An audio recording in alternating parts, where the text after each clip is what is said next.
একটা প্রশ্ন করি, তুমি কি আজকের জীবনে সত্যিই খুশি, নাকি শুধু বেঁচে আছো, স্বপ্ন নয় শুধু দায়িত্ব টেনে? যদি আজও মনে হয় আমার দ্বারা কিছু হবে না, তাহলে এই কথাগুলো মন দিয়ে শোনো। আমরা সবাই একই ভুল করি, স্বপ্ন দেখি রাতে আর ভয় পাই দিনে। আমরা বলি সময় নেই, টাকা নেই, সাপোর্ট নেই, কিন্তু সত্যটা কি জানো? আমাদের সাহস নেই। ভয় থাকা মানে দুর্বল হওয়া না, ভয়কে জয় করাই আসল শক্তি। এই পৃথিবীতে কেউ তোমার জন্য অপেক্ষা করছে না, না সমাজ, না সরকার, না ভাগ্য। যেদিন তুমি নিজেকে গুরুত্ব দেবে, সেদিন থেকেই পৃথিবী তোমাকে গুরুত্ব দিতে শুরু করবে। তুমি যদি নিজেকে বিশ্বাস না করো, তাহলে কেউ করবে না। একদিন না একদিন, এই একদিন কথাটাই তোমার সব স্বপ্ন মেরে ফেলে।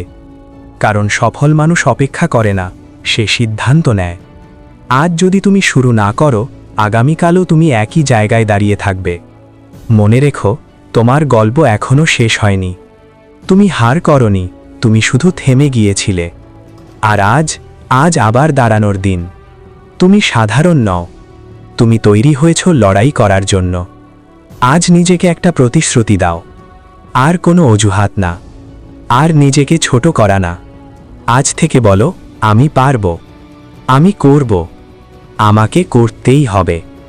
কারণ যে নিজেকে জিততে পারে, সে পুরো দুনিয়াকে জয় করতে পারে।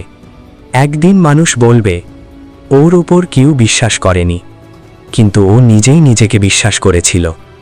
আজ শুরু করো, কারণ তোমার জীবন তোমার সিদ্ধান্তের অপেক্ষায়।